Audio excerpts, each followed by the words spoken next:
สวัสดีครับอาจารย์กลับเรียบร้อยครับ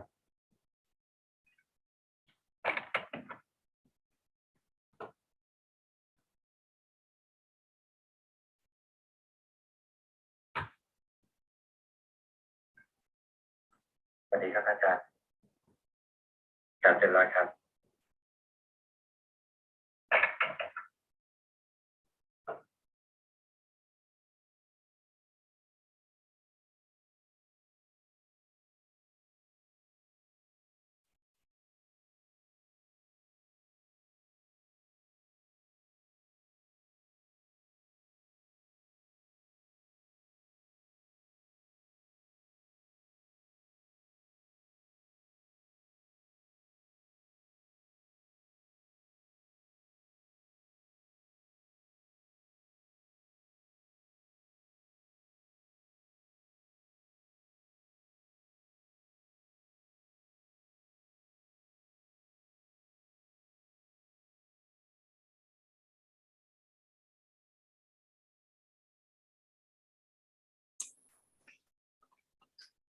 Greetings, everybody. Welcome to another Zoom meeting where we discuss the practice of charity, morality, and meditation as taught by the Buddha. Everyone is welcome to join us. If you have any question, you can come in the room.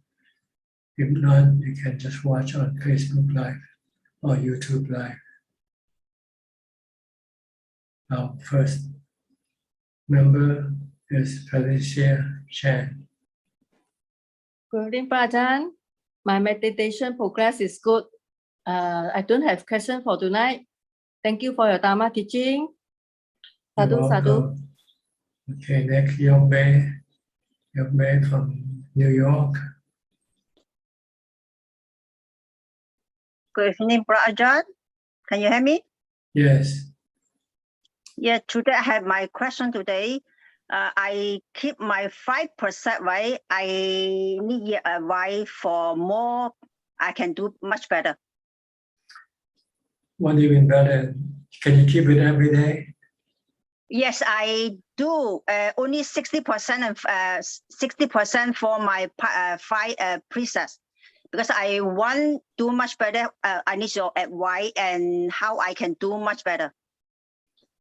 Well, better is to keep every day, all the time. Can you keep every day the 5 precepts? Yes, I do. Yeah, 60%. Okay, try to make it 100%. Okay, thank you, brother. Thank you. Thank you. Okay. And on your day off, day when you don't have to go to work or engage with people, maybe you should try to keep the 8 precepts and practice meditation as well.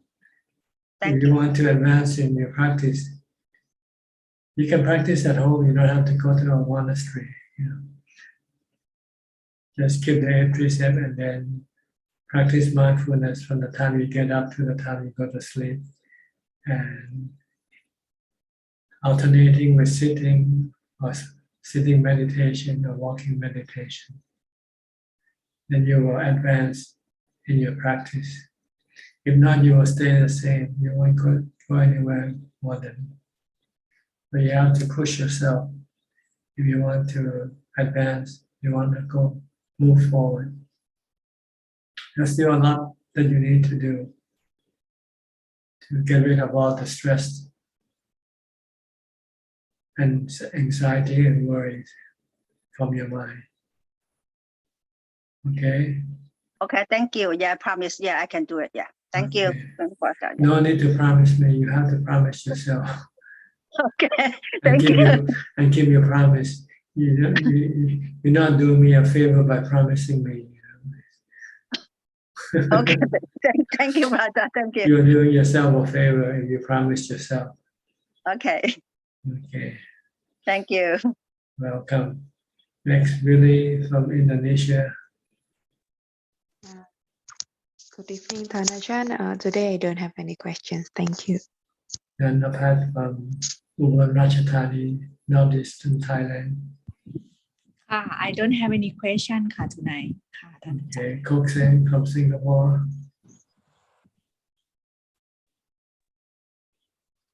Yeah, Ajaan, I don't have any questions tonight.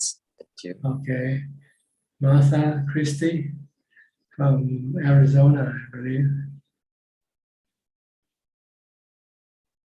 Somehow your camera isn't in focus, but it's okay. You can go ahead and speak. Oh, okay. Can you hear me? Yes, perfectly. Hi. Ajaan, Joseph and I wanted to thank you for the Dhamma that you've been teaching us over the months, because these have been really, really some of the hardest times we've been through in our entire lives.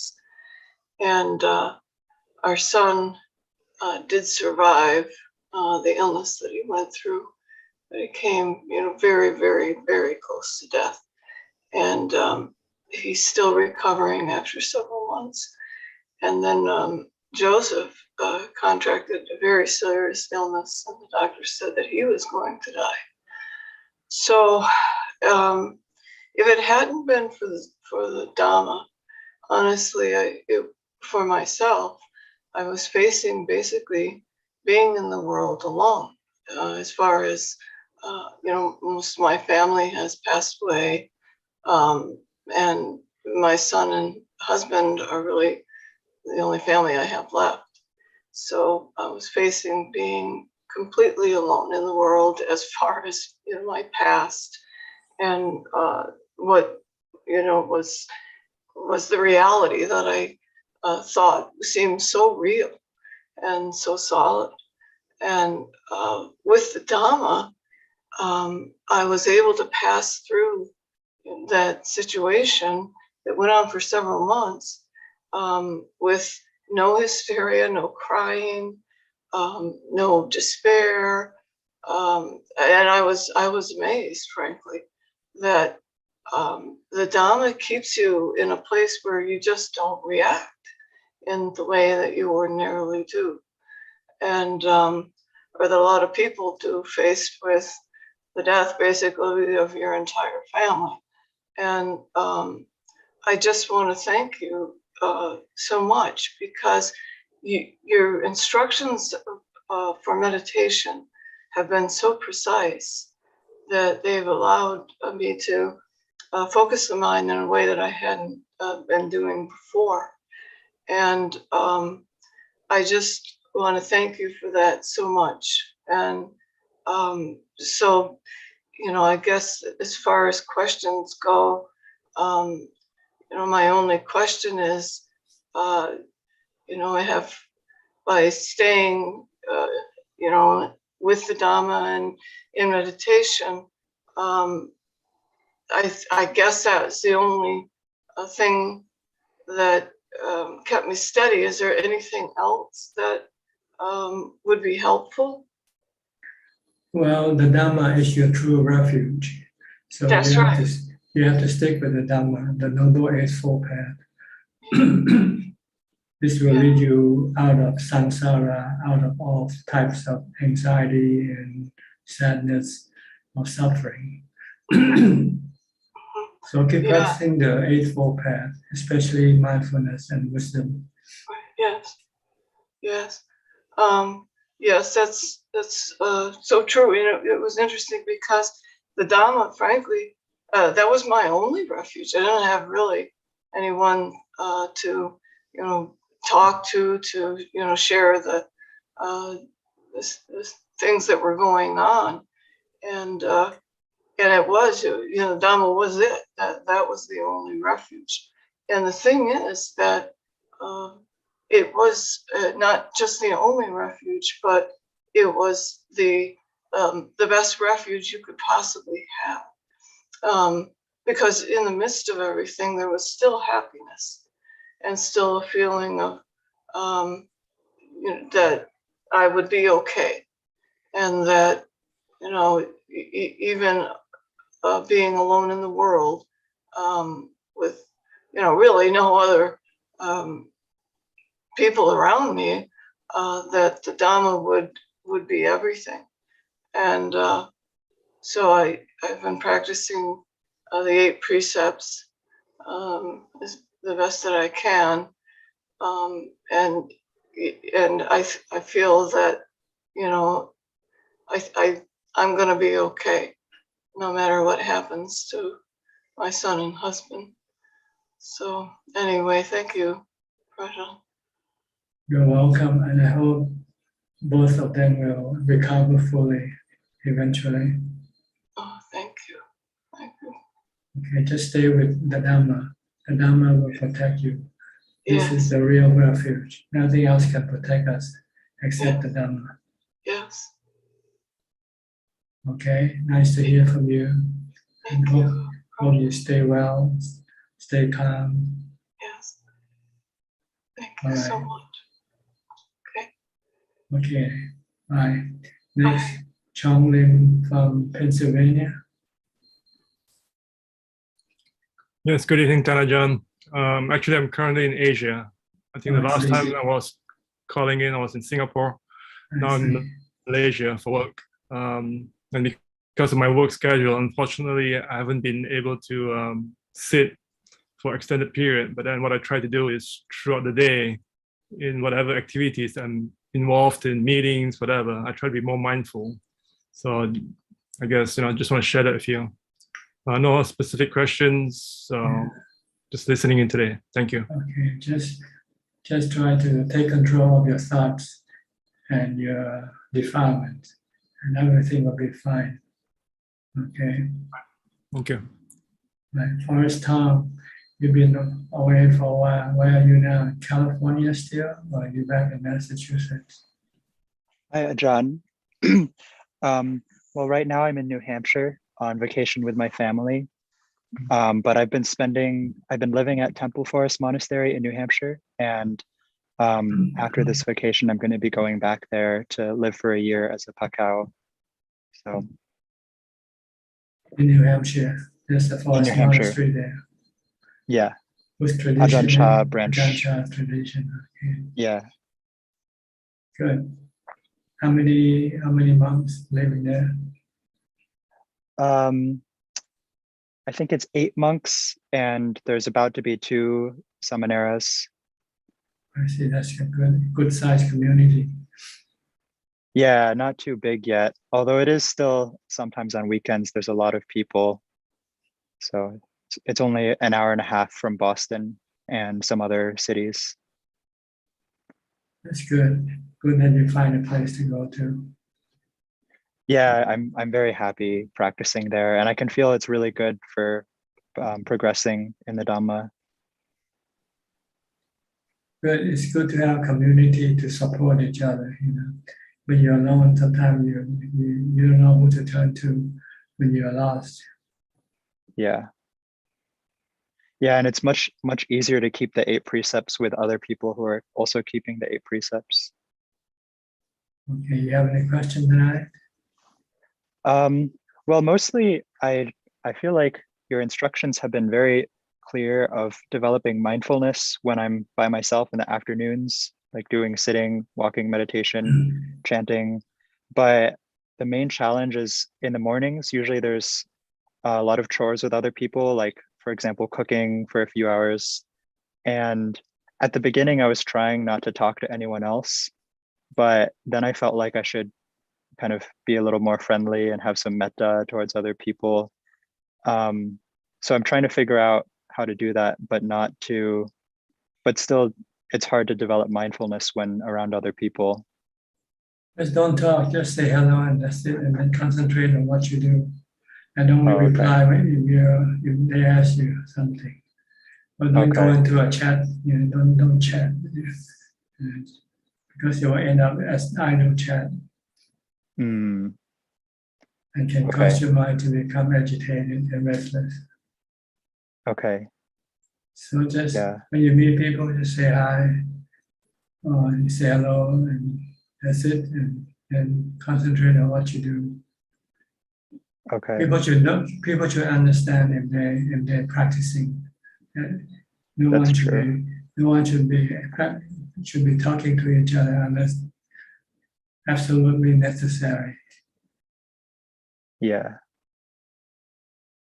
You must have heard in the story that in the Buddha's time, there was a monastery where all the monks don't talk to each other when they come out to do their chores. And the lay people thought they were mad at each other or something. Oh. So they inquire and they say, no, this is the way they practice. They try to reduce the amount of thinking as much as possible. Because when you talk, you have to think. And this will contradict your goal of calming your mind, stilling your mind. So you have to always look at your goal. Your goal is to still the mind, to stop thinking. So you shouldn't worry if people criticize you for not being friendly or what, because this is not the time to be friendly. I mean, you can be friendly without showing it, without talking, you know. Okay. People don't realize. Okay. Yeah, that's very helpful advice. I'll try to put that into You practice. say, I'm friendly, but I'm practicing mindfulness, so I cannot talk to you. Yeah. I mean, you don't have to tell them that, you just tell yourself this. Yeah, yeah. And if they don't understand, if they don't want to think otherwise, that's the problem. Because everybody were there just to still the mind, to stop the mind from thinking.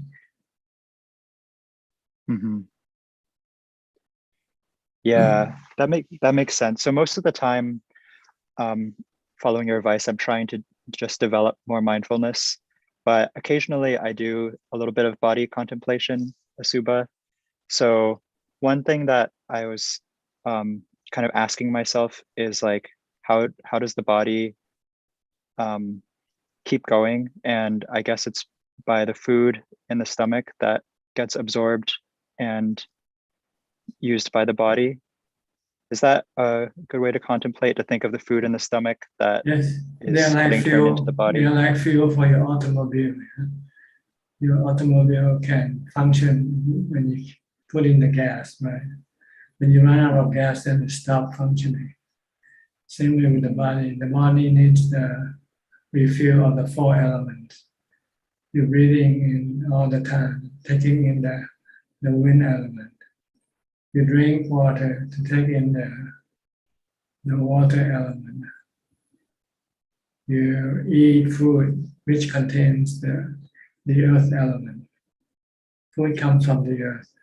Vegetables, animals eat vegetable, and then the vegetable turn into animal, turn into meat.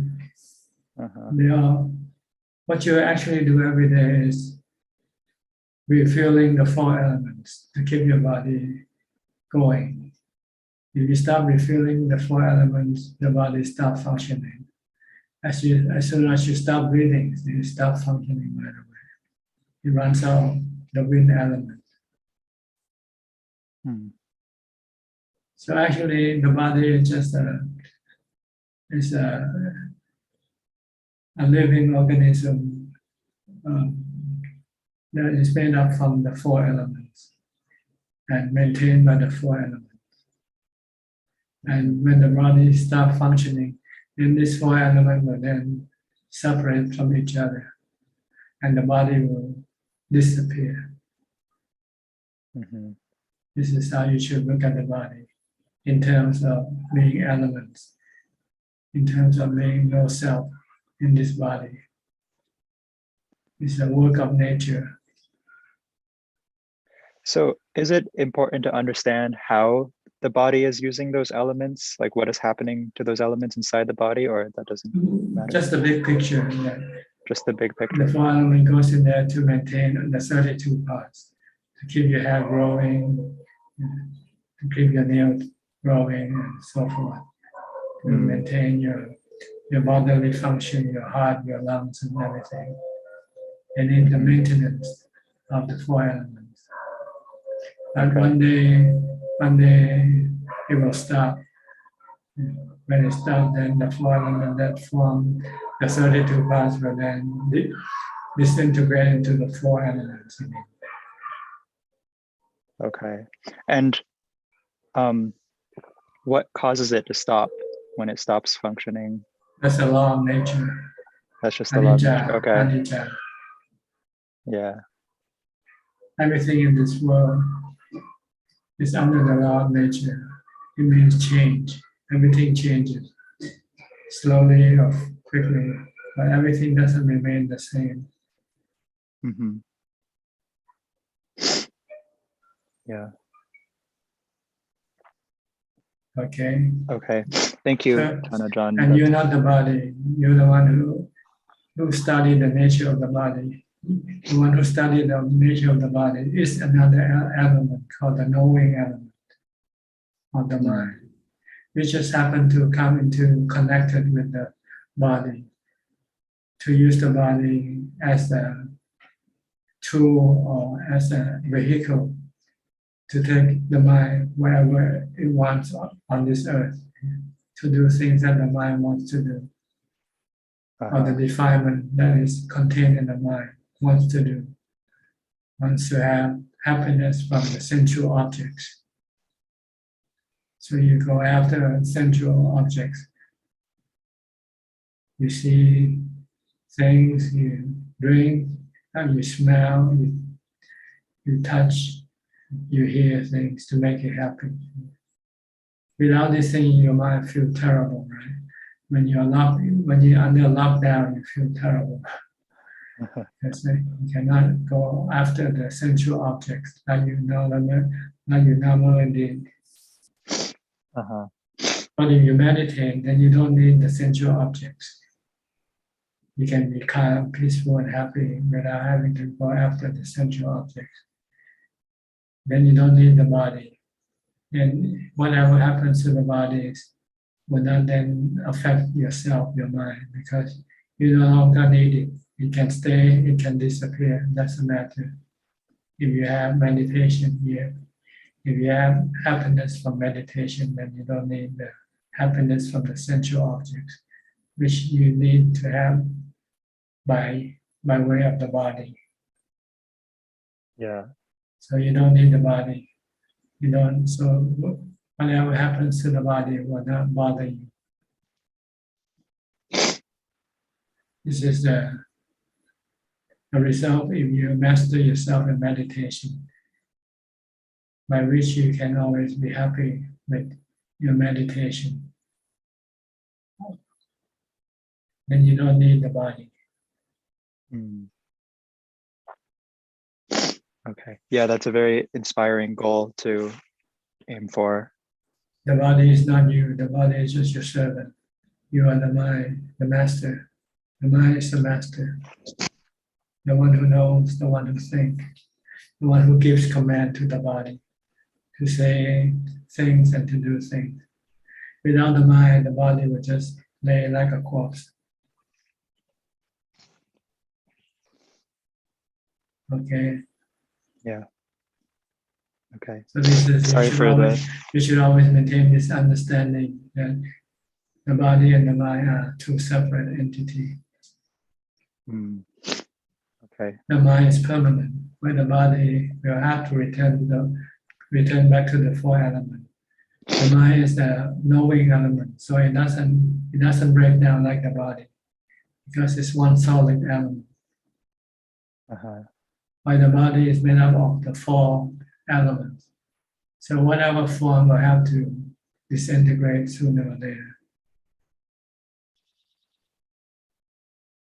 If you look at everything that's being formed, they will sooner fall apart, right? Your house, your car, the trees, they all will have to fall apart if they are formed, if they're combined with something. And that's something are the four elements. Right. So the body is combined, but the mind is not combined. Right. The mind is one whole thing. The knowing element. So it doesn't break down, doesn't fall apart. Because you cannot fall apart when you're just single, right? You're solid one. Yeah. But if you're made up of different parts, then these different parts will then fall apart. Right. Yeah. Okay. Okay. This will stop you from worrying about your body too much. To know that the body doesn't belong to you, and that you're not the body. And then the body will eventually has to fall apart. Mhm. You then move on to the next body. That's all. If you still need the body to support you, then you take rebirth. If you don't need the body to support you, then you don't take rebirth. Uh-huh. Okay. Okay. Thank you, Yes. Tanajan. Kevin, now in Bangkok, right? How's your new home that your mother built for you? Good? You like it? Quite good. I have a lot of space to practice upstairs.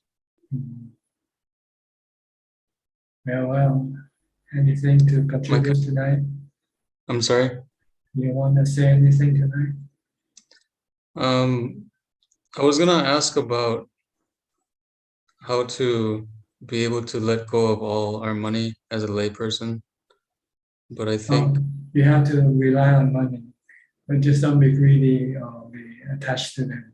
If you should lose them, then just be thankful, because then when you become homeless, then you can become a monk.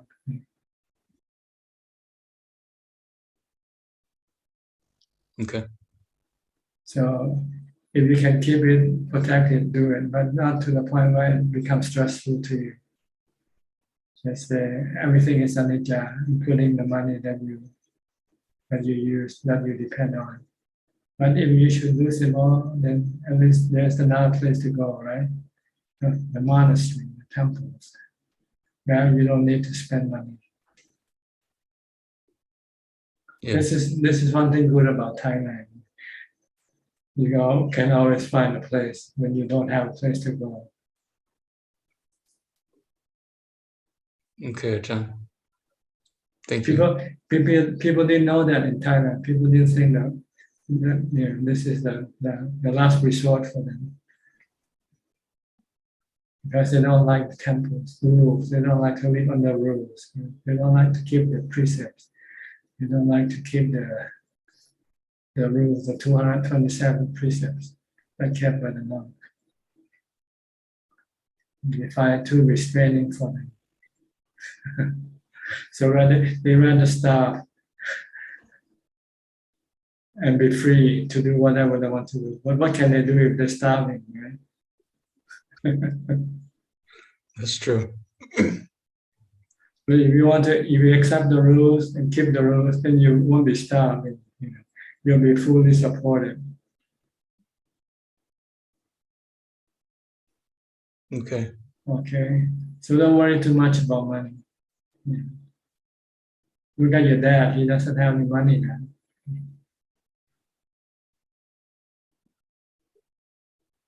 Okay. Thank you, Ajaan. Just a matter of taming your mind to accept the rules, training your mind to accept the rules.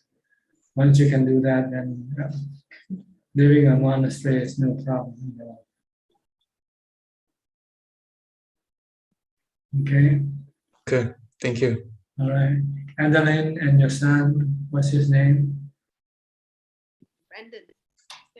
Good evening, Tanajan. Good evening, Tanajan. What's your name? Brandon. Brandon. Where's your daddy? Philip. Where is it? Working? Yeah, the daddy is in Singapore this week. So, but he said he will listen if he got time. I see. On a business trip this week. So we're just listening. All right. Good to see you both. Thank you. Next will be Alfredo from Brazil. Hi, Bante. Hello. Greetings to you. Greetings. Always smiling, always laughing. more. No worries on your mind, right? What is there to worry? My cheetah is okay, Bante. The nervous. Because you have ubeka, right? You have equanimity. Yes. Yes. The Dhammas in second plan. Anicca. Anicca is normal, né, Bante? Yeah, but this is the life story. Our life story is anicca. Yes. Eight lokadamas. One I'm good, 1 hour I'm not good. Yeah, rising and falling. Sometimes you go Yes. up, sometimes you fall down. Yes. Oh, but a question to you. You say that the persons that not have body in our life not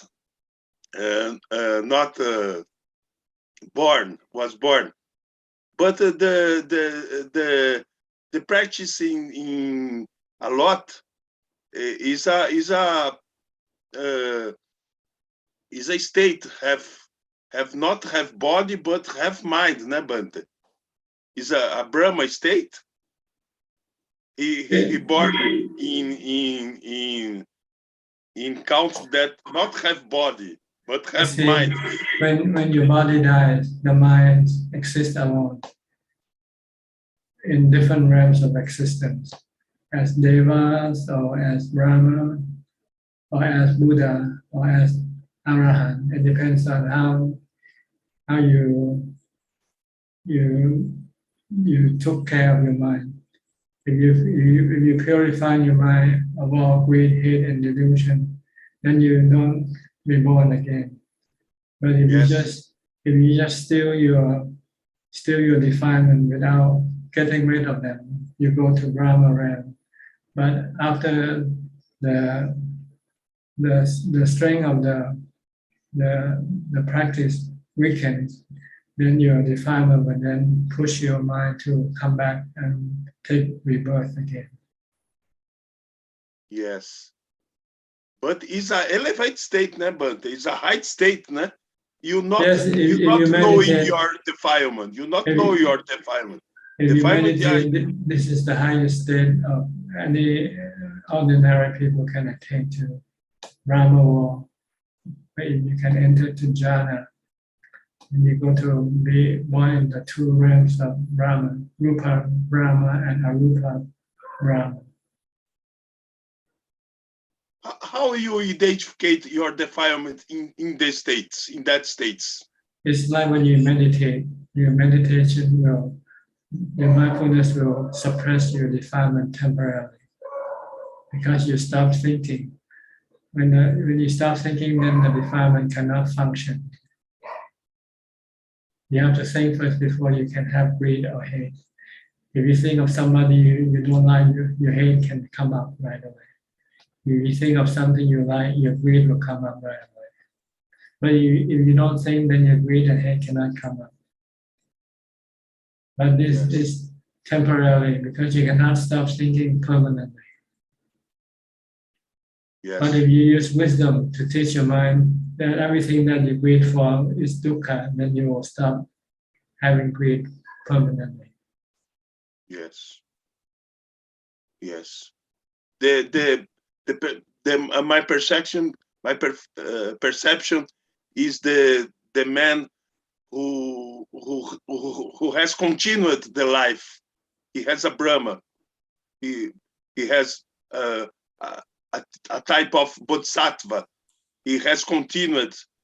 I'm not has continued, but is a wrong perception, but not has continued. Do you know what mindfulness? Yes. You have to have continuous mindfulness in order to be able to suppress the defilement all the time. But still, the defilement does not disappear permanently by your mindfulness. Yes. Your defilement will disappear permanently by your wisdom, by seeing that everything that you crave for or long for will cause you dukkha sooner or later. Yes. Dhamma is wisdom, Bante. It's only wisdom. Anicca, dukkha, anatta is wisdom. Yes. Yes. Okay. Yes. Is Okay, that but good to see you? Good to talk to you. good. My teeth is better, but Why? one side's okay. This side's not okay, but Okay. Okay. Thanks. All right. Next, Belinda from Singapore. Hello, Tanja. No questions for now. Just Okay. listening in. Thank you. Gary from Singapore also. Good evening, Tanajan. I'm just happy to be listening in. No questions. All right. Kafalim from Malaysia. Good day to you, Tanajan. I have no question tonight. Thank you. Emily also from Malaysia, and your daughter tonight. What's your name? My name is Megan, and I'm not mindful. You're not mindful.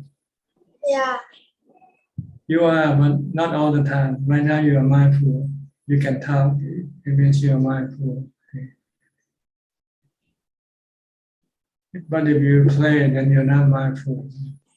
You're playful instead. No, I keep thinking about nonsense and rubbish, so I think that I don't know how to stop thinking. We think of the Buddha's name. Think of Bhutto, Bhutto, Bhutto. This will stop your other thoughts. Okay, thank you. Okay. Anything from you, Alvin? No, I'm just listening. Thanks, man. Okay. Johanna from Indonesia. Which part of Indonesia are you from? Medan or Jakarta? I'm in Medan, Ajaan. Where? Medan. Medan. Yeah. We have a group of Indonesians from Medan Mhm. giving food this morning on Bintabat and also coming to the monastery. 2 families. Mhm.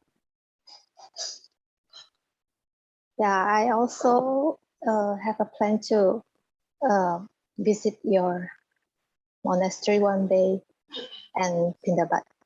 Yeah, to you also. there's no quarantine now. You can come in right away. No need to quarantine. I guess I will soon, Tanajan. Okay, any questions tonight? Tonight I don't have any question, Ajaan. Thank you. Okay. Sri and Czech from the other side of the world, Canada, Vancouver. It's night here, it's day over there, right?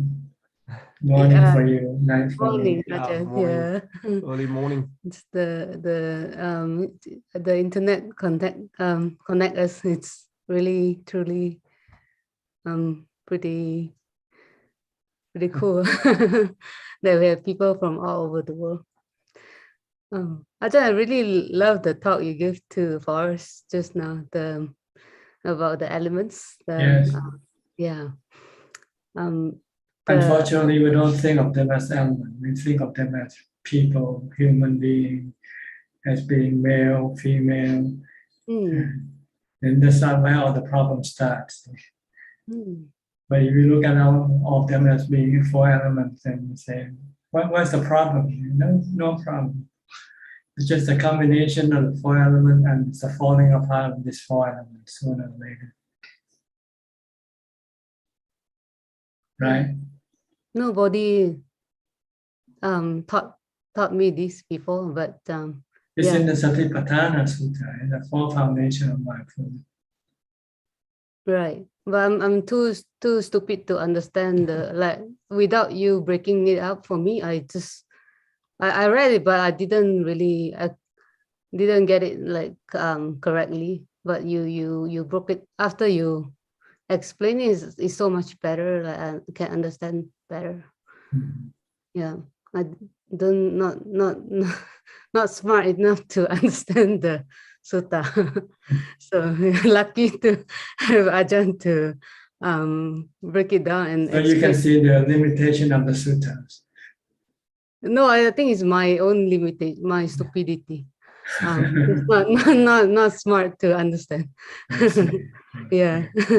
But very, very, very lucky to have Ajaan who can like giving so many similes and my favorite analogy.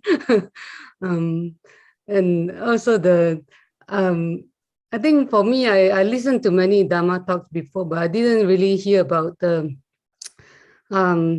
you explained so well about the 4 elements, and then the mind is one element, so it doesn't break down. So I didn't hear that anyways, like not from, but I from other people, but only from Ajaan about the 4 elements, and the mind is 1 element. That's why it doesn't break down. The body breaks down, but the mind doesn't. I think that's very important. The mind doesn't get old, get sick, or die. But Ajaan, the sanya and sankara in the mind, these are just the ability of the mind. Sanya, the ability to perceive; sankara, the ability to think; vedana, the ability to feel; and vijnana, the ability to be aware of the sensual objects from the body that come into contact with the sensual organs. This is what the mind used to connect with the body is vijnana, and you translate that consciousness or awareness. This will connect, like plug into a wall when you plug in for your electricity supply, right? When you want to get electricity, you have to plug in the wall, or else your computer won't function, right? Won't work. Same way with the mind. The mind needs to plug into the 5 sensual organs in order for it to be able to perceive the sensual objects. And then feel which this object creating different type of feelings for the mind. You see pleasant objects, you get good pleasant feeling. You see unpleasant object, you get unpleasant feeling.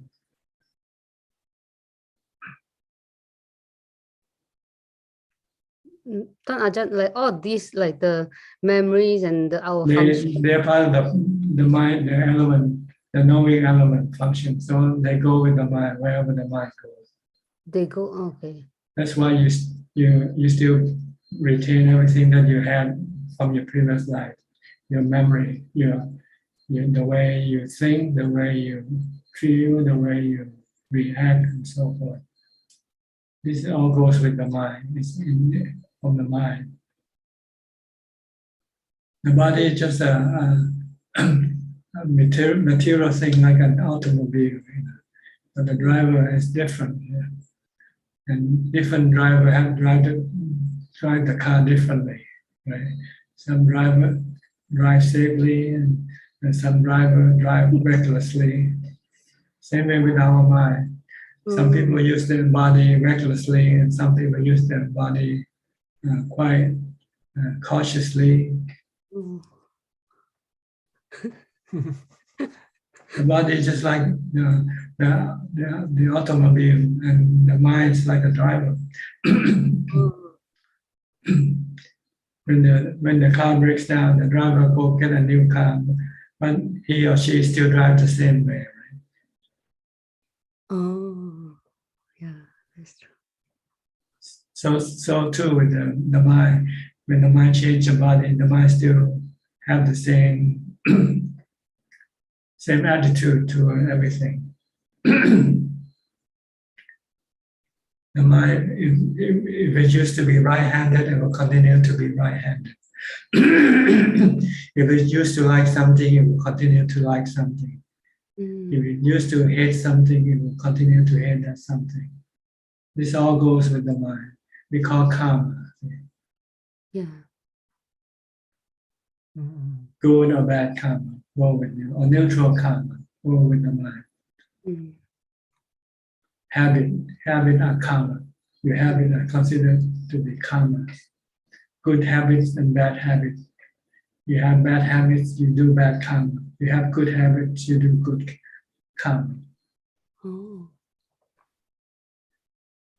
And you have neutral habit also. You do neutral habit. You do neutral karma. Like if you're left-handed, right-handed, these are considered to be neutral karma. Doesn't create any good or bad result. Mm. What you like also the same thing. You like red color, you like green color, you hate black color. This all goes with it. So they all contained in the mind, goes with the mind to your future life, to your new body. So it's just like a driver changing a car, you know. The way the driver drives still continue to be the same, right? Mm. You don't change with the car you drive, right?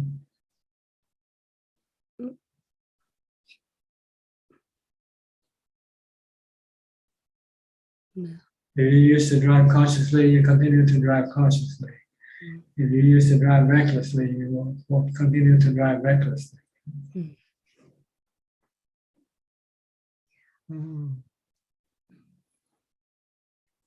Okay, any question tonight? Ajahn, the reason like we think like the function of the mind they are anichang, right? They break down. Is that They why don't break down, they change. they change? Your feeling keep changing. You have pleasant feeling, then replaced by unpleasant feeling, then replaced by neutral feeling. Oh. Yeah, and they keep changing. Change. Your thought keep changing. You think like this, then later you say you change your mind. You say I want something else. This sankhara. But the memory also changed, Ajahn? Yeah, sometimes you lose your memory. You forget. So it doesn't store in there, like the memory, but the Buddha can recall many lifetimes. So It depends on your ability to recall. Oh. Some people have very short memory, right? Some people have longer memory. They can remember more. That's why people study, they make good grades and bad grades because of their memory. Mm. If you have bad memory, when you take exam, you cannot answer the question because you forget the answers. Yeah.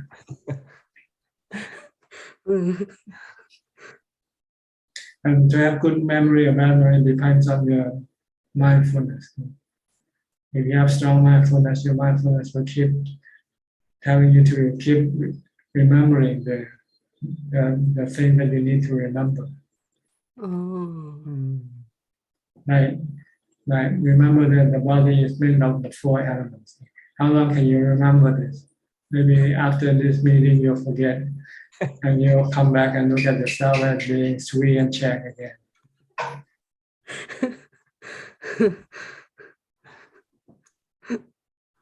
So very short memory as far as Dhamma is concerned. Your memory of Dhamma teaching is very, very short. You forget about Anicca, Dukkha, Anatta, even though we talk about it every week, every time. But when you see Anicca, you become sad, you become disappointed, you become unhappy. Because you don't want Anicca, you don't want things to change. Right? Change for the better is okay, but not change for the worse. But things can happen both ways. They can change for the better and they also can change for the worse. So you have to teach your mind this, to be ready to face the change for the worse, which will happen sooner or later. And you keep forgetting. So when you change for the worse, you become unhappy. But if you're not forgetting, you say, I know this ahead of time, so I'm preparing my mind for it. So you don't feel sad or anything. Because you know that's the way it is. It's gonna happen. So you have to constantly contemplate on anicca in order not to forget. And to be able to contemplate constantly, you need mindfulness to remind you. So mindfulness is a very important tool. So mindfulness keep us from not forgetting like worldly things and also the Dhamma. Like we are not Everything. everything. Oh. Yeah. Okay. Let's move on to other people. Yeah. Just quite a few people waiting. Next, Mandy. Mandy also from Canada. On the different coast. She's in the East Coast. I'm in Ontario, yeah. Karad Namaskar Prajan. Where do you learn your Thai from? Ajaan, really young. Yes. Yes, sir. I'm doing more meditation and looking more into the theory from Viryang's book, Pra Viryang's book. And things are good. Sometimes the concepts get a little bit complicated as like learning the different jhanas and the terms used to describe how we build that mind power and use it, I guess. Don't worry too much about the description. You should worry more about how to get to the real thing. Yeah. Which is mindfulness. In mindfulness, it will take you to the real thing. When you get to the real thing, you'll find out that it doesn't have a name. You just have a feeling of feeling good, feeling calm and peaceful. That's all. It's only when we communicate, when we try to tell each other what they are, then we need to use names, we need label to put label on this thing. Yeah. But in real terms, in practicing, you don't really need to know all these terms. Right, okay. It's like going to a restaurant, you don't need to know the name of the food. You just tell the man that the type of food you like to have. You don't know the name, but you know how it tastes like, how it looks like. That's all you. So don't get what you call distracted by trying to learn all these things. Okay. Just try to learn one thing, how to be mindful. That's all. Yes. And everything will fall into place. Thank you. Thank you. Okay, no question. No questions today. Thank you. All right. Next, Liminto, where are you from? Indonesia? Yes, I'm from Medan. Namaskara, Ajaan. You know Johanna? Yes. She's also from Medan. Yes, I know her from her friend. I see. Her friend is my friend. Okay. Well, I'm just beginning. I'm trying to do my best to meditate well. But in the past, I have my Bante to teach me, Bante Buri Panyo. Well, he just teach me how to feel inhale and out of the breath. And I'm still learning to meditate. But Ajaan, there's one question I want to ask. There's one day I meditate. I feel like the feeling is very comfortable. Very comfortable. The feeling is, I feel the time is stopped. I don't know the clock. I didn't see the clock, but I know the time is stopped. My body is freezing. Yes, when you stop thinking, the time stops with your thoughts. Yes, my mind at that time, I'm thinking is what happened with the breath coming. And then suddenly I forgot. And it's automatically the breath in and out. Well, I'm not feeling it anymore. But the place is very comfortable. I'm not worried anything. I'm not even worried about the death. I'm not even worried about the sick. I have no worry of anything. No fear. When you reach that state, there is no fear. No fear, exactly. No fear. I'm not fear anything. Very confident. I want to come back to that place. But you don't know how to get back, right? Yes, that's the first time, and I asked. The second time I went to see my Bante, he's not there anymore. Then I'm searching Ajaan from Johanna's friend. Well, you So just have to do it the same way that you did the first time. See how you do it. Can you remember? Yeah, the first time I had practicing 4 years. So it happened is 2 years ago. And then nowadays, because I'm busy to work, my concentration not really full. It's kind of hard for me to go that moment. So you have to review your concentration. Try to be mindful all the time. Try to concentrate on what you do. Don't let your mind scatter, go to think about other things. Don't force it to stay with what you are doing at the moment. And you'll get your concentration back. And then when you sit and watch your breath, your mind can then become peaceful and comfortable like before. Okay. Okay. So you need to build up your mindfulness or your concentration. Okay, continue my concentration to strengthen the focus. Yeah, all day. All day. Not just during meditation. You have to do it from the time you get up to the time you go to sleep. Very well. Okay. Thank you very much. Evie, also from Medan, right? Evie, I didn't ask you before. Where you from? Yeah, Ajaan. Can Ajaan hear me? Are you from Medan? Yeah, I'm from Medan, Ajaan. But I know friend in Medan. No friend. Because I don't know Johanna. I don't know everything. And I just come back from Singapore. I go to visit Ajaan King. I thought he's in Australia. Is he back in Singapore now? Yeah, he is come back now. He is come back now, maybe in 21 or 22 April.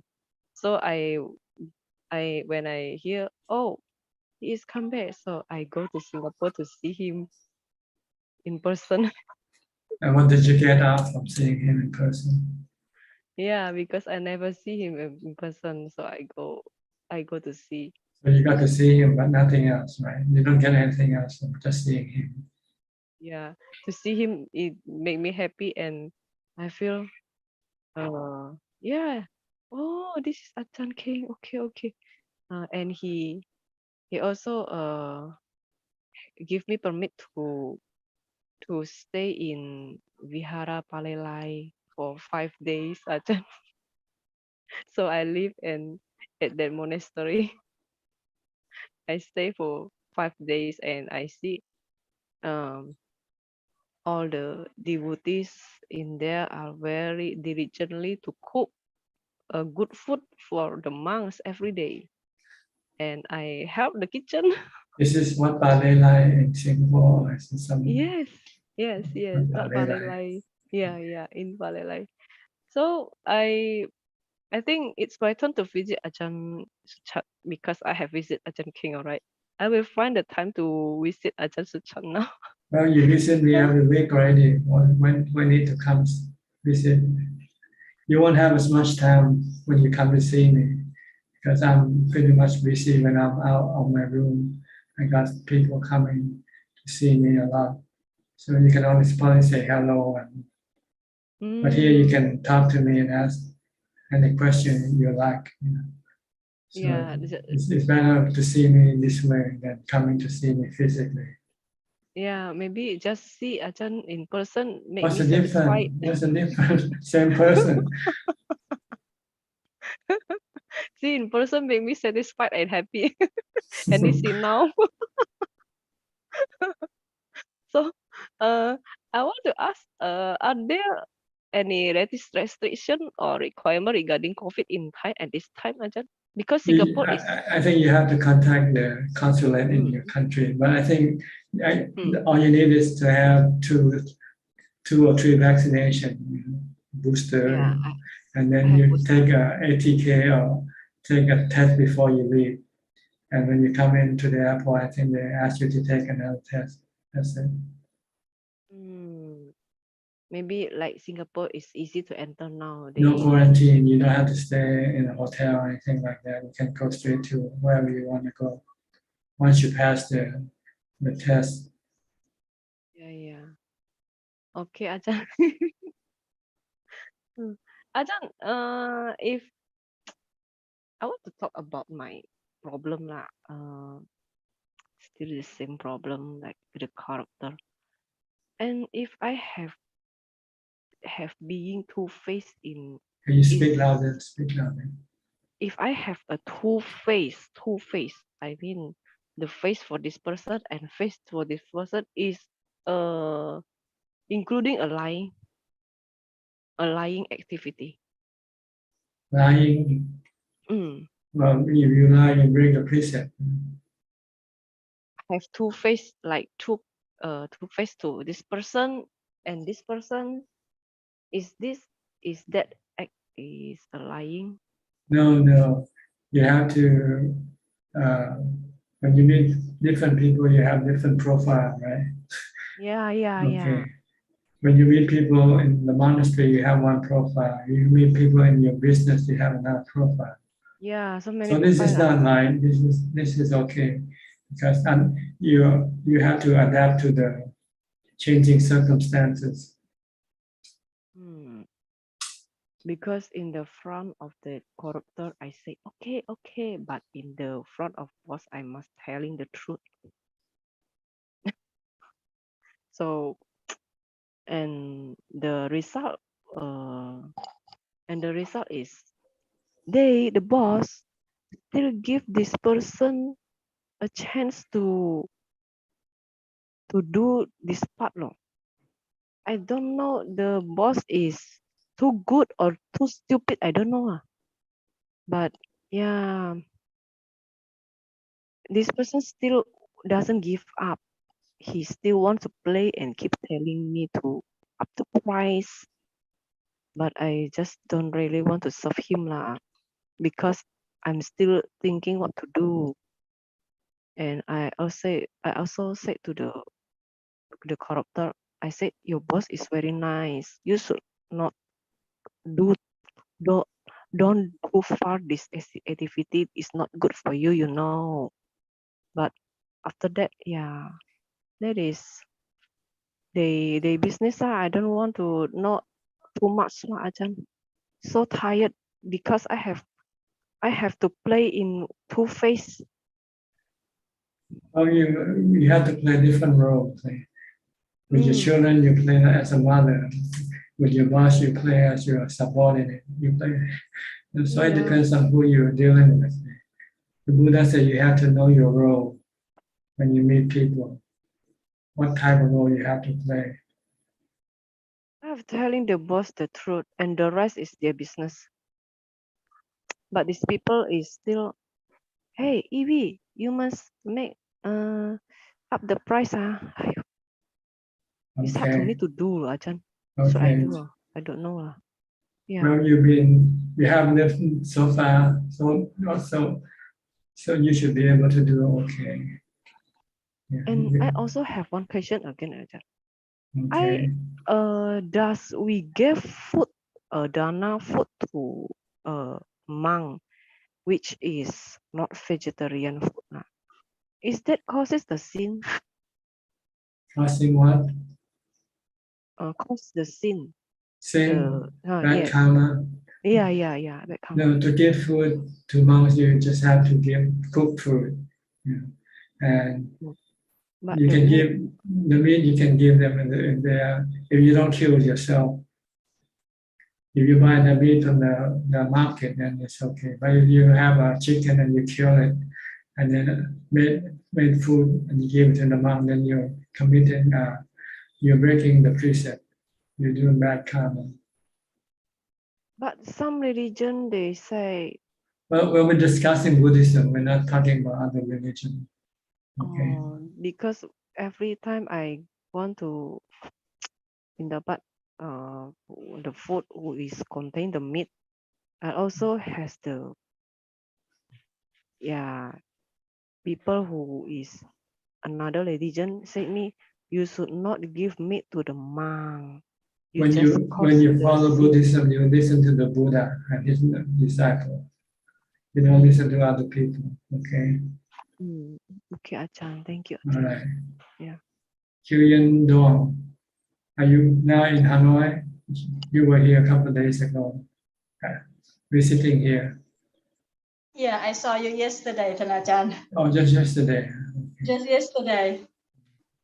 Yes, I'm back to Hanoi now. I see. Good. Visiting your family, your mother. I'm seeing my mother before I'm back to UK next week. Okay. Yes. Just the information for Thailand. You don't need to be vaccinated to enter Thailand. Oh, really? No. But you have to be quarantined, I think, if you don't have any vaccination, right? Before the unvaccinated got only 3 days longer in quarantine, like a 7 day or 10 days. 7 days for vaccinated and 10 days for unvaccinated. But now it's the same.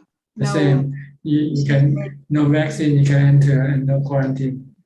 Yes. It's up to you. You have to protect yourself now. Yeah. It's up to each person. Okay. That's good. And I think Thailand is breathing from the lack of tourists. Yeah. And Vietnam is the same. No difference between the two. Yeah. Yes. Okay. Everybody needs to open up to get people coming in so they can spend money in their own country, in their country. UK is also open. No requirement. Yeah. Good. Thank you for your information. Thank you. Thank you. Anything? It's weird coming back. It's a bit weird. I find it weird a bit. Back in Vietnam. I mean, out of the what? It's different. Yeah. Yeah. Temple life and ordinary life is different. Yeah. Temple life is more calm and more. Yeah. Even without working, it's still different. Mm-hmm. So you can still continue on practicing even though you're not in the monastery now. Sure. You have any question? No, I don't have questions. Thank you. Okay. And let me go to Sivirat. Sivirat, where are you from? Bangkok? You have to unmute your microphone. Cannot hear you yet. Okay. สวัสดีนมัสการพระอาจารย์ I come from Bangkok, Thailand. Okay. The first. Go ahead. Yes. Go ahead. It's my first time for me and my husband. He have a question to ask Ajahn. Okay. Actually, you can talk to Ajahn in Thai. I'm not quite sure, but other people don't understand. So we're international here, so we have to speak English. This is our first time just attending.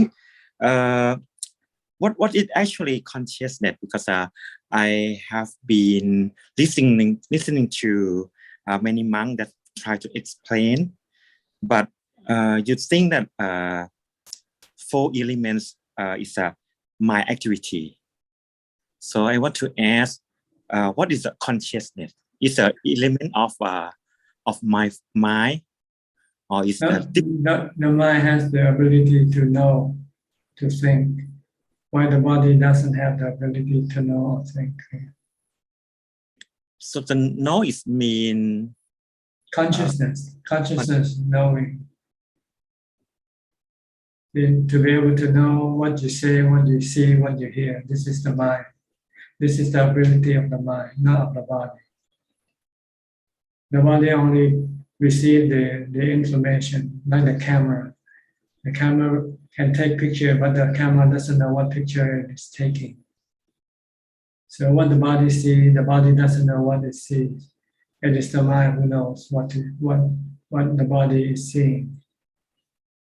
Is it the same as the vinyan? Yeah, vinyana is consciousness, is vinyana. Okay. Okay. Gotcha. Actually, I'm been running around, not having time to stop working and thinking. Although I know mindfulness is important, but my wife says only place that I can stop working is in the monastery. But after, unfortunately, my spiritual monk has passed away 4 years ago. So I have no place to stop thinking, to isolate myself. So that was the reason that my wife asked me to attend to Ajaan. Actually, I used to be attend in Pattaya 3 or 2 years ago, but there's so many, and it's crowded with people. So I don't have a chance to ask Ajaan. So this is first time for me that's asking Dhamma from you. Thanks. Okay. If you want to ask in Thai, you can join us tomorrow night at the same time. Tomorrow night will be in Thai. I am afraid that because it's my first time, I'm not quite sure when talking in Thai, so many people that sattha in Ajaan. So that's why my wife said, oh, maybe in English version is better for you to attend. Okay. I have to speak to you in English. Okay. So is that all you have to say? Okay. Yeah, actually, she wanted me to ask you, is it possible that I can isolated in your temple or your monastery? Yes, the temple allows people to come and stay for 1 week, but you have to make some booking, because you have to make reservation. You have to go to the temple website and give the phone number, and then call them and ask that you would like to come and stay. They have for male, they have a house that you can stay in alone. While for women, since there are a lot of women, so they have dormitory for women to stay.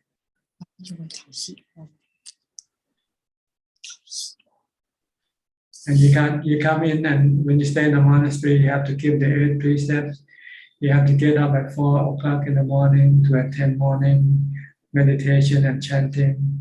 And then in the evening, the same way at 6 o'clock, you have to attend evening and meditation, evening chanting and meditation. And the rest of the time, you can then be alone and do your practice privately. Okay. Yes, that's good. That is isolate from people, right? Yeah, but not completely, because there are other people who also come to do the same thing as you do. So you cannot be completely alone. If you want to be completely alone, you have to go wander in the forest yourself, or camping. Camping, but camping, but no Pra Ajaan, no. Well, you don't need Ajaan to go with you. See, all you need is his teaching. That's all that you need to take with you.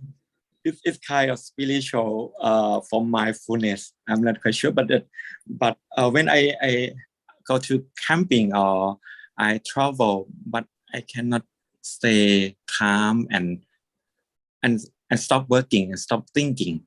So usually my Ajaan is Long Puli. After he passed away 4 years ago, I am not have peaceful spiritually. Which Yeah, which Long Tu Li in Udon Thani or right. Pardon? Exactly. Okay. You can still go to his temple, his monastery. Everything is still the same, whether he lives or he dies. Everything in the temple is still the same. You can go and practice there. And you can read his book. For his teaching, you can read his book. Okay. You don't need him to be there personally teaching you. Yeah. What he said and being printed in the book is just as good as if being there with him. Oh, gotcha. Thank you. Thank you very much. Okay, you're welcome. Next, Jenny Lim. Where are you from? Good evening, Ajaan. From I'm from Malaysia? Or Malaysia. Oh, Malaysia. Malaysia, Penang. Okay. Any question? Yes, I have a question. When I come to the practice, when I stay on to mindful about the craving, clinging, all this, anicca and dukkha, when I aware of it, this is the most important key for me to do the practice when this No. To be mindful is the most important thing. To be mindful of what you are doing and what you are thinking. You want to stop thinking. Just know what you do, but don't think about other things. You want to stop thinking as much as possible. Think only what is essential. What non-essential thinking we should stop. Okay, that is the interruption. Just focus. That's the way to make you enter into samadhi when you meditate. If you don't stop thinking, you cannot enter into samadhi. Yes. But Ajaan, when there's one point that actually when I went to check into monastery for a 10-day course every time, when they come to this a point that where I really being so calm until I really like it's going like enter into on the cross over to there to the samadhi. But then that it could be something disturbed then, or something that I feel something that is interrupted, and I was shaking. Then this thing very quickly, then I not able to get back to the close to there anymore. So you have to restart your mindfulness again. Restart again, slowly build up. Yeah, because what you have again is still very small, very little. So you have to do more mindfulness and meditate more. There is a great effort to go about for this.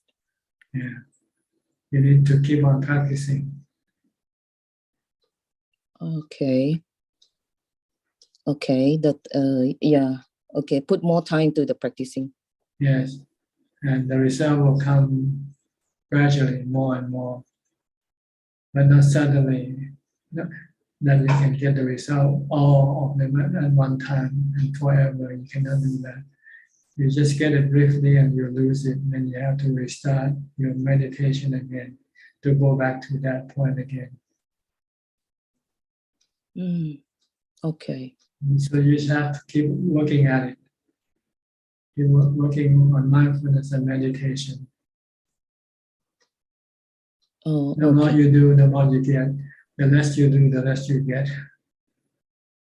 Yeah, but I start every morning now. Every morning that I will get back to the practice again.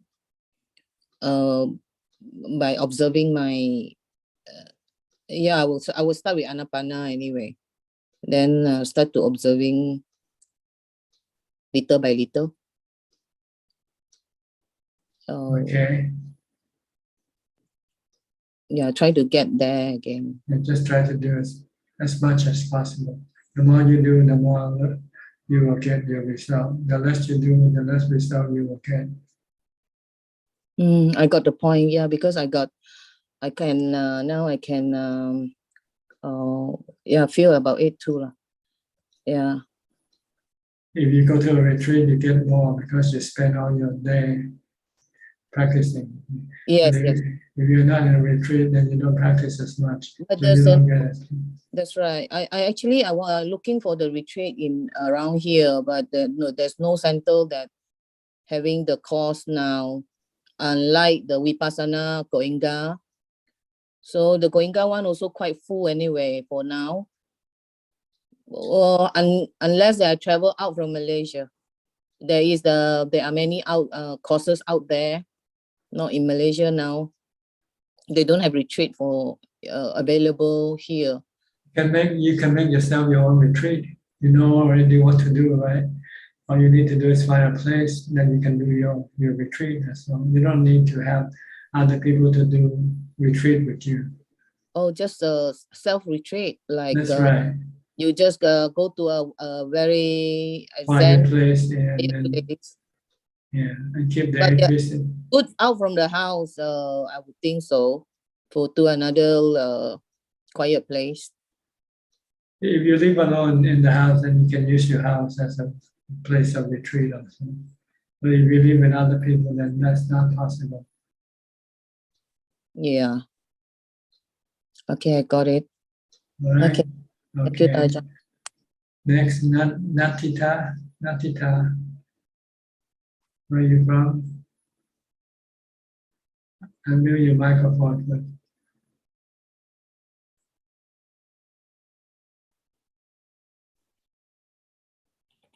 Yes, push the button. Okay. Okay. Okay. I practicing of the meditation. I feel there's something in the bed. In the bed, this surround my stomach. Your stomach. Yes, it's move from the this stomach in the left, move in near the middle, but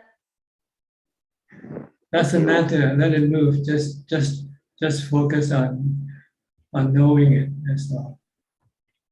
Leave it alone. You don't have to do anything. Just watch.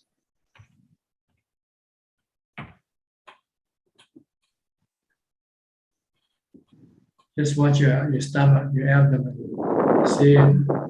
See it expanding and see it collapsing.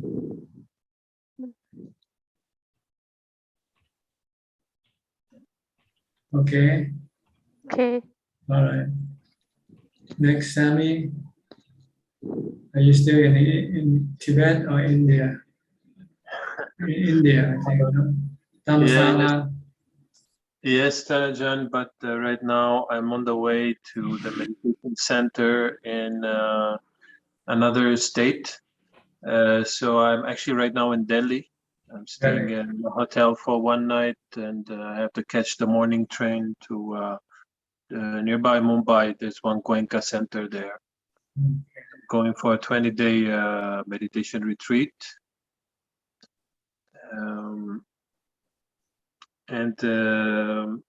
I have a question actually regarding this thing that I'm doing right now. I'm registered for courses, Buddhist philosophy courses in the Tibetan library in Dharamshala. And as part of this, we have to sign every time we attend a class. We have to sign. Otherwise, if we don't reach 80% of the classes, then our student visa will be revoked. So in order for coming to the meditation center for 20 days, actually the course is 20 days, but traveling 3 days going there, 3 days going back. It's like almost 1 month. So I had to sign for the whole month. So that you study, that you actually study, and when you're not, yeah, exactly. then you're not telling the truth. Yeah, that's what I'm worried about. But does the fact that I'm doing it for practicing the Dharma make up a little bit for it, or is it just as bad as, you know, signing and like some people do it, so they sign and go for tourism and sightseeing, you know? Well, what you do, what is wrong, and what you do with your meditation, this is good for you. So you, on one hand, you're doing bad thing, on the other hand, you're doing good thing. But that what they don't cancel each other out. Both have their own consequences. Okay. So it's better not to do it? Yeah, like the Buddha say, avoid doing any bad karma. Do only good karma. Purify the mind. Because then if you're doing one thing, bad karma, to allow you to do good karma, then you're causing problem for yourself later on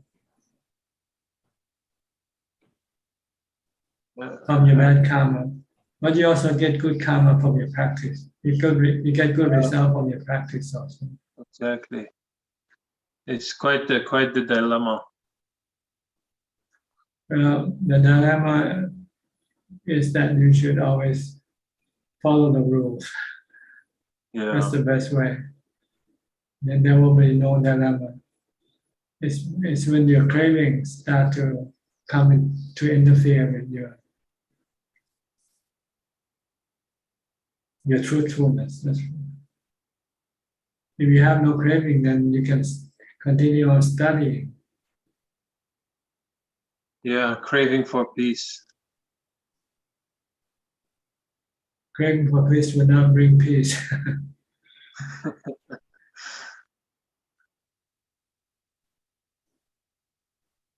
So yeah, it's better not to do it next time.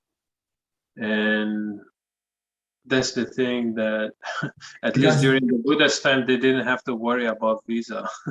But we have to worry about it. Yeah.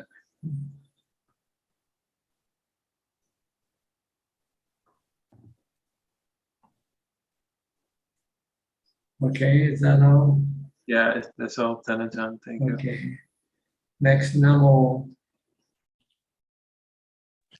Namaskar, Ajaan. So today I have a story to come and ask some opinion from you. So I think I can't wait until tomorrow because it's I think it could really help me to since tonight, and I could work on it from now on.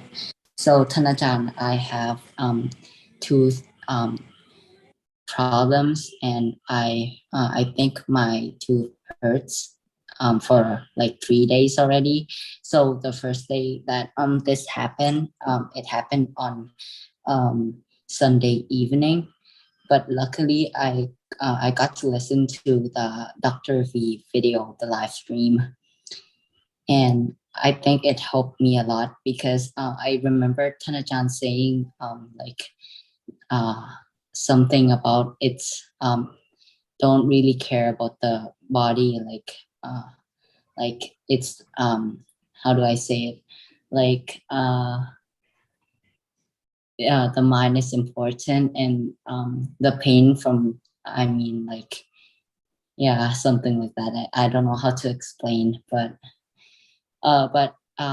your teachings like helped me a lot on Sunday evening, and then on Monday I was so conscious uh, and like kind of scared with the pain I have.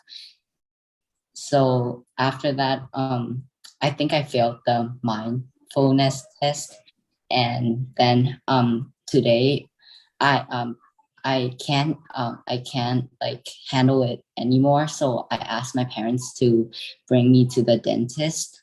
And when my parents bring me to the dentist, right, 5 minutes before my dentist called me into the room, I just thought of your teachings of like care about the mind, like your body suffers already, don't let the mind suffer too.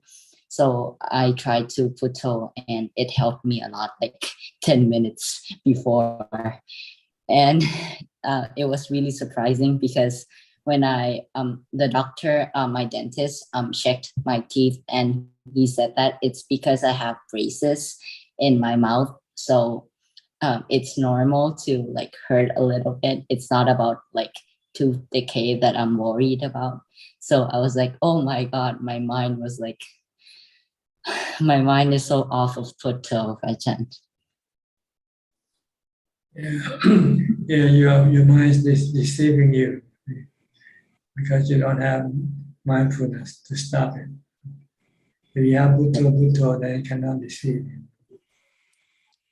I just realized to putto like 10 minutes before meeting the dentist.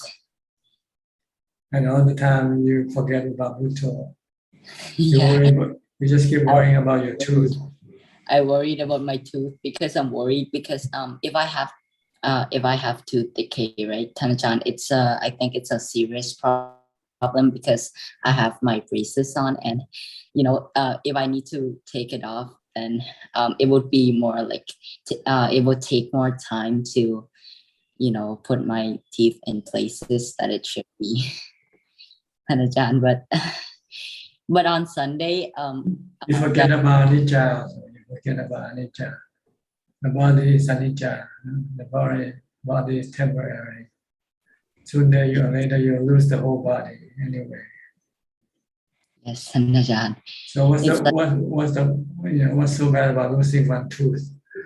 Eventually you're gonna lose the whole body anyway. Yes, Ajaan. Yeah, luckily at least like 10 minutes before meeting the dentist. And at that time, when the dentist was checking my tooth, I tried to have mindfulness of my position of body. And after I realized my mind that when the doctor said that, no, there's nothing, there's no tooth decay. I was like, my mind was so like, it pops like, oh my God, so big, Tanjan. And I'm so happy, like, oh my God, it's like, I don't know how to describe it, but it's so happy, Tanajan. You feel relieved that nothing wrong with your body. Yeah, like when you forget to think that it can happen again next time, sooner or later. Yeah, all the anxiety was gone. Like Tanajan, I'm so happy, and I was like, oh my God, my mind is so off with Puto, like it's so off, Tanajan, and I tried to come back to Plateau after coming from the dentist, and I think I need to improve on my mindfulness from now on because when I meditate, like my Plateau stays in place, but when I'm not meditating, it's not staying with my breath. It's going somewhere else. It's going with the different thoughts and feelings I had at that moment, Tanashan. Okay. Yes, Tanachan. So the lesson here is to be more mindful. Don't forget. Yes, Tanachan. Don't forget to keep calm your mind. Yes, protect your mind before you protect the body. Yes, Tanachan. And for some reason, after the doctor said that there's no tooth decay, right? I feel like my pain is gone. It's all because of the mind, Tanachan. Yeah, the mind created the stress, so it makes the pain so unbearable. But in fact, it was the stress that's the problem. Yeah. If you can calm your mind, then the pain from the tooth is very small compared to the stress created by the anxiety of the mind. And also, Tanachan, today, like in the morning, and in different classes today when I went to school, right? I can't really concentrate that well when compared to other days because of my anxiety and my and how I feel about my tooth pain. And yeah, and that's really bad. And I think also because of my stress and not having mindfulness with Pluto, I think I am more short-tempered than having Pluto, Tanajan. It means that your mindfulness is still very weak, so you should not lose your time. You should spend more time developing mindfulness so it can become strong. So when you run into stressful situation, you can still remain calm. Yes, Tanajan, it's my mindfulness is fine when I'm meditating, but when not meditating, I can't control it that well, Tanajan. So you have to do more. Yes, Tanajan, I need to practice. Okay. Okay. Thank you, Tanajan. See you tomorrow. Okay. Caesar Ubati. Where are you from, sir? Hello, I am from Italy. Italy. Where in Italy? Roma? No, I am in Brescia, not far from Milan. Milano. Okay. Yes, not far away. I wish to ask you, Tanajan, Buddha often said that we have to practice in meditation, in jhana, we have to practice Brahma Viharas, so Metta, Karuna, Mudita, and Upekkha. And he explains to experience them while expanding them, expanding above, expanding right, left, in front, back, under us, then to expand it like a bubble that expands more and slowly takes the whole universe inside. Is that the right practice? Can you repeat again what you said? Yes, that the Buddha said that we have to experience Brahma Viharas in jhana. Yes. And to experience them is not to, like with metta, to share it or to include everyone with it. It is more a question of expanding each of it. So metta, karuna, and so on. That is to say, Buddha said you have to expand it above, under, right, left, front, back. Then you have to make like a bubble around you. And this bubble must expand more and more, including your village, your country, the world, and the whole universe. It means that you should be friendly to everybody. But first you can start from a very small group first, like your family, your friends, people that you meet every day. And then you expand to people that you don't meet every day. And you try to expand to the whole world. That's what it means. You should be friendly toward every human being, every living being. Yes, but you can start with people that you meet every day first, like the people in your family. Then when you go outside and you meet other people, then you also do the same thing, like you did to your family. Yes, I'm John. That's what it means.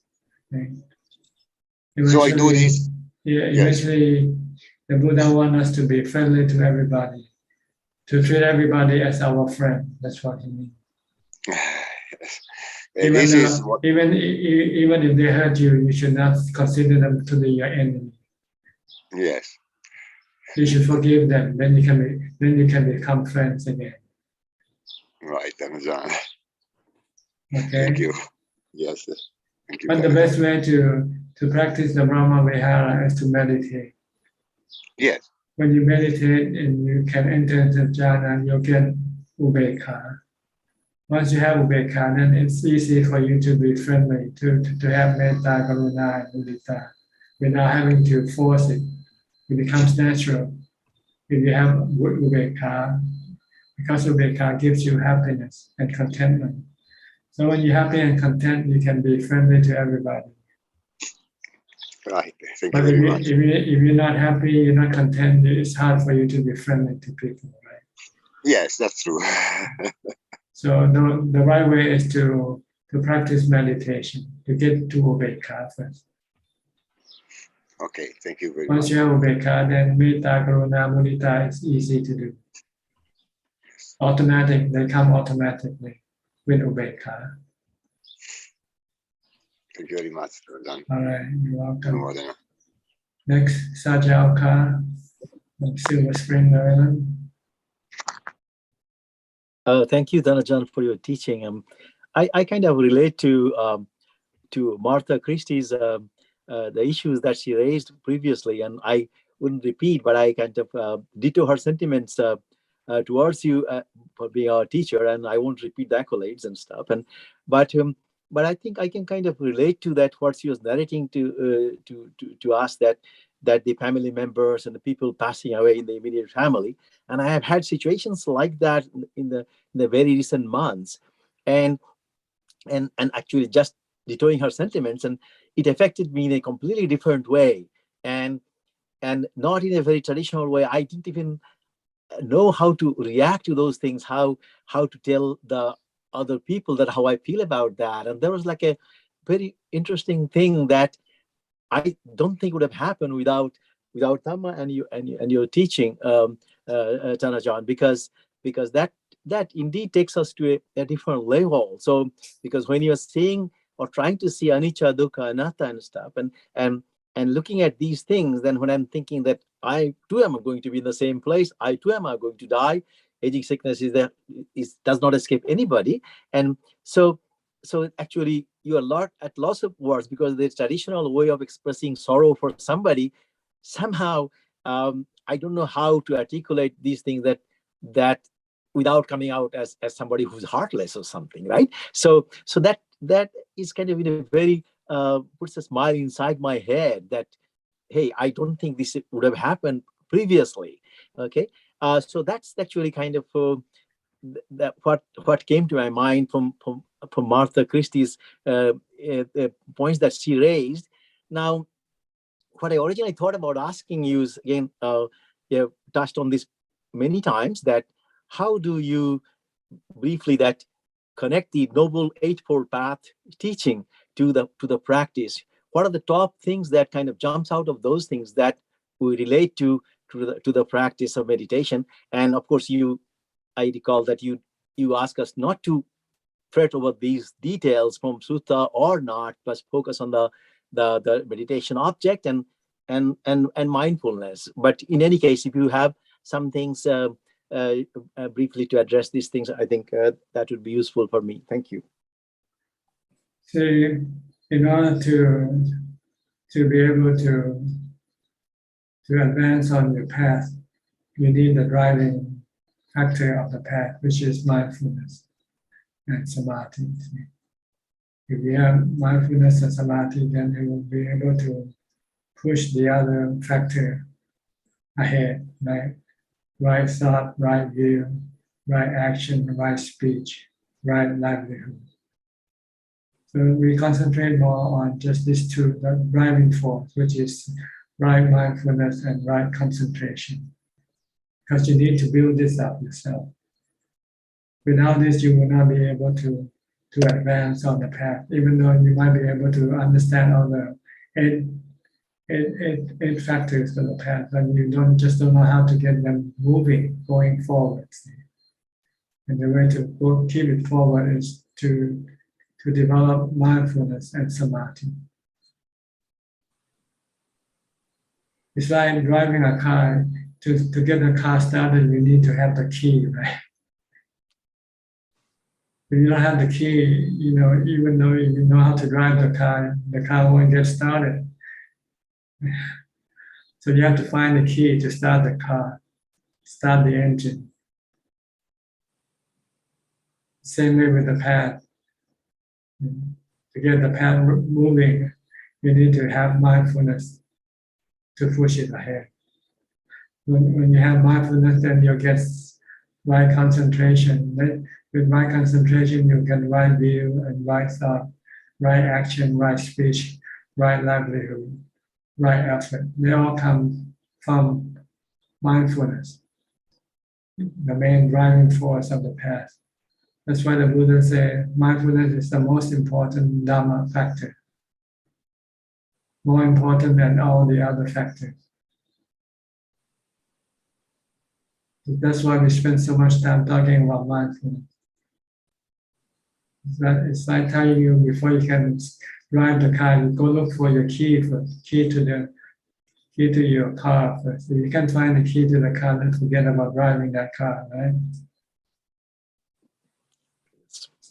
So just do mindfulness, and then the mindfulness will push you to right concentration, push you to right view and right thought, right action, everything driven by your mindfulness.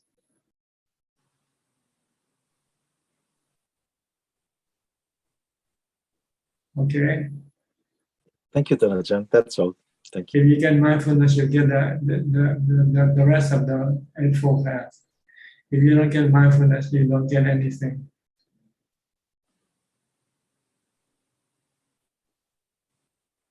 I understand. You might have the memory of the path, but you don't get the path itself. You just get the name of the path. Now, I know what my concentration is. I know but I just don't know how to build it up. That's all. So stick with mindfulness. Believe me, the more you concentrate on building up mindfulness, the more you'll be advancing on your path. Okay? Thank you, All right. I think everybody has a chance to ask a question. Now I think it's time for people from Facebook or YouTube if there's any question. There are 4 questions from Facebook, Ajaan. The first question from Eric. Namo Buddhaya Ajaan. How do I get rid of my manifested Khilesha from my sankhara? Thank you. Well, you have to practice mindfulness. And then after you have mindfulness, then you can practice wisdom. This is the way to get rid of your defilements. Next question from Chong Yo.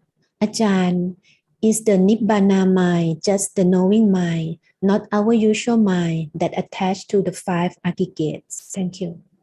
It's the same mind that attaches the 5 aggregates. It's the same mind. Next question from Yapto. Namaste, Ajaan. How to deal with the emotions that arise from ourselves? Thank you. You can use mindfulness like reciting Buddha, or do chanting. Then your emotion will eventually subside. The emotion is created by your thinking, your thoughts. And if you use Buddha, you can stop your thoughts. And when your thoughts stop thinking, then the emotion that created by the thought will also disappear. And the last question from Himantra.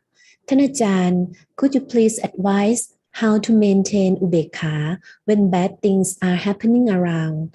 In the past, I used to avoid reading news altogether. My meditations was going well at that time. But at the moment, there are violent fightings in our country. Because of this, I get a strong craving to read news frequently and check what is happening. This badly affects the mindfulness. Could you please kindly advise how to strengthen ubekha in this situation? Thank you. Well, you just have to keep reciting the mantra rather than listening to the news or watching news. Keep reciting mantra, and then your mind will eventually become calm and has ubekha. All right. One more question? Okay. Ajaan, the question from the Morning Star. I'm practicing anapanasati while doing sitting meditation. If strong pain arises, what should I do? I remember you told us to recite Putto more quickly. In case if meditator is using Putto technique, how about anapanasati? Or should I switch to use Putto instead of anapanasati? Thank you. If you find that you cannot concentrate on watching anapanasati, then you can switch to a mantra. You can use any type of mantra, Buddha or Anijja. Just keep reciting, so the mind will not be distracted and be disturbed by the painful feeling. If you don't recite the mantra, then the mind can become distracted easily, and then it can then will not be able to withstand the painful feeling. So you need a mantra, or you can recite the 32 parts of the body if you can. If you're a doctor, if you're used to studying the body anatomy, you can use the reciting of the names of the body parts. This will keep your mind away from being distracted. Keep it concentrated, then it will be able to withstand the painful feeling. Okay? Anybody else would like to ask any question? You are free to ask by raise your hand and unmute the microphone. We have about 12 minutes left before our time is up. So feel free. Not easy. You don't usually have questions, you just have comment. You like to comment something again?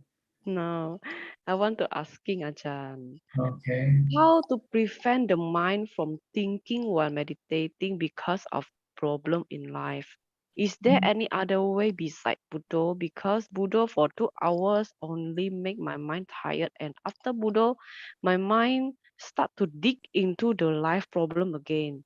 You can The chant. only You can chant the sutta if you like. You can recite the sutta, the 4 foundation of mindfulness, or the Dhammacakkappavattana Sutta, or any sutta if you like. If you feel that Buddha is too redundant, then you can use the sutta to recite the sutta to keep your mind busy, to keep your mind concentrated and stop thinking about other things. it cannot Ajahn, because I chanting every day. Besides chanting, the mind still can thinking. That's because you're not earnest in your chanting. You have to be earnest when you chant. Stick with your thinking. Stick with your chanting. Don't let the mind go think about other things. So I find the way. The only way to silence my mind is to focus the forehead. But Ajahn once said it's not the Buddha teaching, so I haven't found the right way to. I don't know. Maybe your way might be the right way. If you can control your thought by focusing on your forehead, then who's to stop you from doing it? Yeah, use forehead. It can like catch the monkey, so the monkey cannot go out. Okay, each person have the unique way of stopping their thoughts. Okay, if this is your way, then go ahead and do it. The goal So is I to can stop just thinking, just control your thoughts. yeah, stop thinking. And I feel when we don't have problem, it's easier to meditate and easier to enter the calmness. Because Then when you we have problem, you have to think a problem. lot. Yeah, it's right. That's right. Ajahn. Yeah. Okay. I will try use the forehead. Okay, Okay. Ajahn. That's Okay, we have Sulan. Sulan just came in. Sulan, do you have any question? Yeah, Ajahn, Namo Buddhaya, hope you are well. I have 2 questions to ask. Can you speak a bit louder? Yeah, Namo Buddhaya, Ajahn. I have 2 questions to ask. Go ahead. Yeah, the first question is, so for example, if let's say, people say something, then after that, like one kind of person, they will be able to understand the intent or agenda of what the other person is saying. Then another type of person is they cannot understand what is the intent, what is the agenda of what the person speaking is saying. So like how would you advise the second group of people? If you don't want to be affected by what they say, then don't interpret what they say. Just listen to the sound, just like the sound of leaves, sound of wind blowing the leaves. It's only when you interpret what they say that's caused you the problem. See? And you don't know how to interpret it properly. You interpret to hurt yourself, so better to stop interpreting the sound you hear. Just merely say this is just a sound, like the sound of wind, you know. But then if it comes to like work or like dealing with people, then it becomes a problem when we cannot like grasp what is their intent or like what are they exactly trying to say. Ask them for clarification. Ask them to clarify if you don't understand what they say. Oh, okay. Because you can if you interpret, you can misinterpret what the intention are. So if you don't know what the intention are, ask them, what is your intention? What's so wrong about that? Yeah. Yeah. True. It's the underlying intention that That's not your problem then. They have underlying intention. If they don't review it, then it's not your problem. Okay. Understand. Yeah.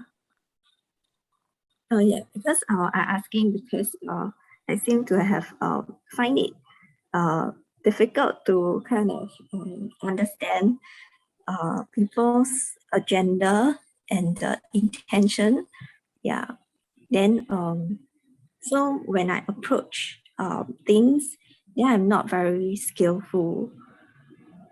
So I think it's what they call like, you know, not being street smart enough.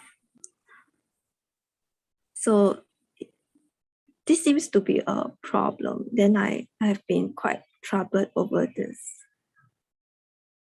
Yeah. So that's why I'm trying to like ask for some advice also. Well, the way I look at it, you just leave them alone. Don't worry about their intention and just watch what they actually do or say. That's all. Okay. Yeah. And watch your back. Make sure make sure you don't get stabbed when you turn your back. Oh, okay. Yeah. Yeah. So I think I tend to take things quite face value. So like when I watch what people say or do, then I take it quite face value and just take it at face value and also be ready to see other action that might come. Oh, okay. Yeah. Okay. Never trust anybody 100%. Trust them and also have a little bit of skepticism. Skepticism. Okay. Because if you trust somebody 100%, you can fall into a trap. You know? Oh, yeah, that's true. If you just trust them 50-50, then it's okay. Trust them 50 and not mistrust them another 50. Yeah. Okay. So you can be prepared if you know what you trust might not be. Your trust might be misplaced, for instance. Then you won't be surprised Okay. or be hurt because you're prepared. Okay. I will think about what you have shared with me. Need to digest a bit. Yeah. Then like my second question is so for example, if let's say like because just now as I was listening to the questions, then yeah, it kind of dawned on me that like when we face death, like when the person actually departs, we won't be able to talk to them, and like so it's kind of similar to when the Buddha passed away, it says that if we see the Dharma, we can see him. But in a way, we won't be able to talk to him. Then don't know why we'll feel quite down. Is it because we see the body as the Buddha, or we think that the body is that person? So we That's shouldn't right. That's think right. that way. So you should think of the body as just a medium that connect you to the person. The person is the mind, see? The one who thinks and the one who knows. This one doesn't die. But without the medium, then you cannot communicate or connect with that mind unless you have special gifts, psychic power. Then you don't need the body to communicate with another mind. Like the Buddha, when he gave Dharma talk to the devas, the spiritual beings, they don't have any body as a medium, but the Buddha can connect with them directly through his psychic power. But what do you want to connect anyway? You know? The more people you connect with, the more problem you have. The less you connect, the less problem you have. But wouldn't the best thing is to be able to live alone and not be connected with anybody. And no problem at all, zero problem. You only get problem because you connect to people. Because when you connect, you start to have an attachment to them. If you don't connect, then there's no attachment. But the problem is you cannot live alone. So you have to connect to other people with other people. But if you learn to meditate, one day you'll be able to live alone without having to be connected with anybody. It's your defilement that makes you need to connect with people. Your desire, your craving, your greed. But by connecting, you also get the negative side of the connection. Because everybody that you connect with isn't perfect. Yeah. They have good and bad side. When you connect with the good side, but then the good side can turn around and the bad side can come up. Then you don't want to connect with them, right? Sometimes you want to run away. But when you run away, when you're alone, you become sad again. So you want to reconnect again. So you just like a ping pong ball, just going back. Yeah, like a ping pong ball. But if you can meditate, you can be happy with meditation, then you don't need anybody to connect to make you happy. True. Okay, so learn how to practice mindfulness and meditation. Then you will not have to engage with people. If you engage, you can engage in them superficially because you don't expect anything from them. You don't need anything from them. They can give you or don't give you anything, doesn't matter.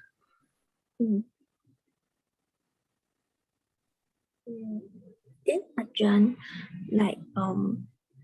when your teacher pass on, for yourself, do you feel? Well, you need a teacher when you haven't yet finished your study. Once you finish your study, then you don't need your teacher. So you don't feel like the need to connect with them? It's like going to college. When you graduate, you want to go back to college and connect with your professor. No need to, right? Because what they can give you, you already got it from them, and there's nothing else you can get from them. Same way when you practice and you become enlightened, then once you have become enlightened, then you don't need your teacher to teach you anything anymore. Okay, we're running out of time. It's 10. Okay. Yeah. It's 2 hours and 3 minutes. Okay. Yeah. Thank you very much for joining this meeting. I hope that it benefits you and help you advance in your practice. In the meantime, please stay safe, stay healthy, stay mindful, and keep on practicing. And if nothing happens, if all goes well, I will see you again at the same time next week. Thank you and goodbye. Thank you, Ajaan. Ajaan. Thank you, everyone. Thank you, everyone. Thank you. Thank you. Thank you. Good night. Good night, everyone. Good night. Bye bye. Bye bye. Bye. Thank you. Yeah. Thank you. Thank you.